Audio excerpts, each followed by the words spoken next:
Welcome to this week's edition of World Crisis Radio. This is Webster Tarpley reporting from Washington, D.C.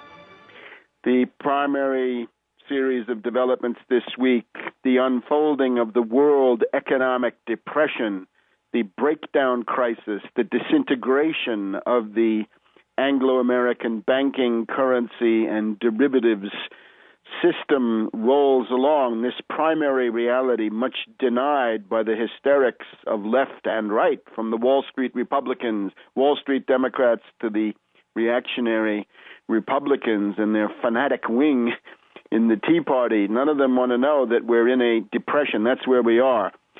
The big news this week, 2 years after the bankruptcy of Lehman Brothers, the bankruptcy of AIG, the bankruptcy of the entire Wall Street community, Bank of America, Citibank, Morgan Stanley, right? You can see that interesting movie they played again this week on CNBC. This is the second anniversary of the Lehman weekend, and Lehman blew up on September 15th, 2008, soon followed by Merrill Lynch, AIG, and then somewhat later on, Citi, with Bank of America also, and Morgan Stanley in danger of going under if this entire bailout program hadn't gone through. Right? We had the Jaworski moment when the dollar was within several hours of a panic flight out of the dollar. Take all that seriously, because it's all real.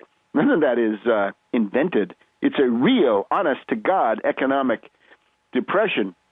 Now, 2 years into this, 1/7 of the United States lives in poverty. 44 million people, almost the size of a large Western European country, right? It's almost the size of France, Italy, or Great Britain. How about that? Up it's almost 15%, not quite as high as we thought it would be last week. Between 14 and 15% of the U.S. live in poverty, and we're now back to pre-LBJ levels, to levels that obtained in the 1960s before Lyndon B. Johnson declared the war on poverty. So we're back into a nation of severe, grinding poverty, as a result, of course, of the implementation of the Austrian program, deregulation, privatization, union busting, what is also called the Washington Consensus, the IMF shock therapy program when it's used abroad. Here it's called the Freedom Agenda of the Austrians and their ilk. We've also had 95,000 foreclosures in July, I believe, is the most recent month. That's the most since about a year ago. It's up 15% over the previous year, and it's up 2 or 3% over the previous month. Depression is here. And anybody with a brain knows that when you have a depression, you better have an economic recovery program, not a budget balancing program, not some piece of Austrian garbage and flim-flam or Chicago monetarist chicanery, but an honest-to-God New Deal economic recovery program. And we can actually do better this time around. We can build on the experience to make it work even quicker.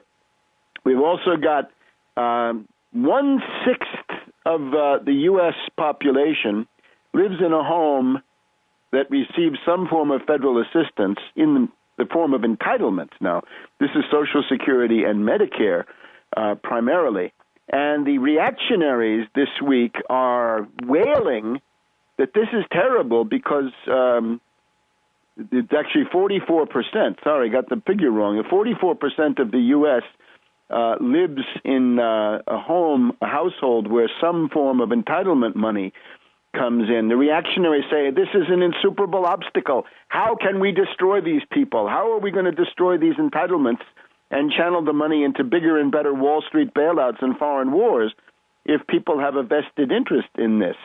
Obviously, the answer is use the method of duping, use the extremely dangerous social demagogy of fascistoid and proto-fascist methods now taking over the Tea Party big time. We'll get to this in a minute. But right now we've got 44 million Americans in poverty, 1/7 of the population. It's going to get worse, and here's what we know. Today, the 17th of September, is a quad witch. It's a quadruple witching hour, as far as I can see.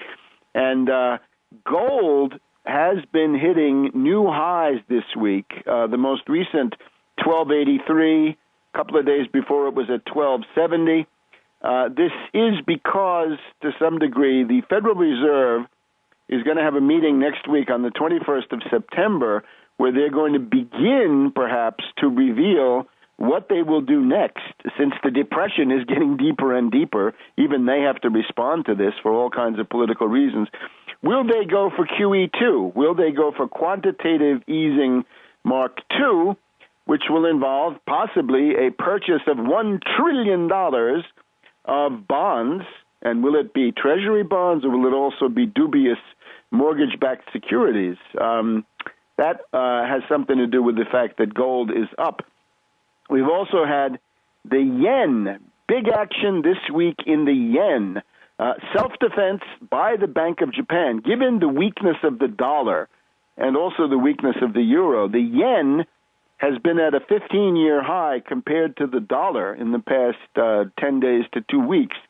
And this week, we had the Bank of Japan, in an unannounced unilateral intervention, driving up the price of the dollar, driving down the price of the yen. They're concerned that the yen is getting too high and that this is importing even more deflation into the already stagnant Japanese economy.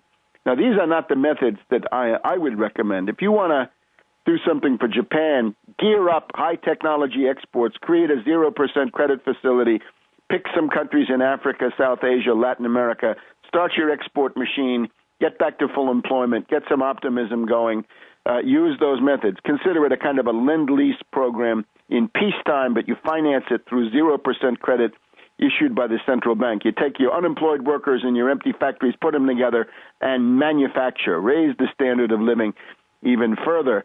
But instead, of course, the Bank of Japan, largely in the prison house of the monetarist methods, they think the answer is to drive down the yen, which is some amelioration in the very short run. No real solution to be had in it. So the Japanese have basically shocked the Anglo-Americans by doing this. It was not coordinated with other central banks. It was unilateral. It was a surprise, and it takes on the form of a squeeze on the longs, the yen longs. The people who have been trying to make money by bidding the yen up have now been severely burned, and we have some stories here. Oh, the Wall Street Journal, these parasites are complaining. John Taylor, head of FX Concept, says, we've lost a whole bunch. We have been making money on this. The old game that I was making money on is over. So we got out of a lot of our positions on Wednesday, Mr. Taylor said. I want to wait a few more days and see how many others are wimping out and going to neutral positions on the yen, which is what he's done. Future traders are definitely getting shaken out of their long yen positions, says a lady from Global Forex Trading. So, interesting. The speculators have taken it on the chin, and now, of course, they're going to go crying to Geithner and Summers and pick a fight now with Japan over this stuff. So anyway, they did intervene.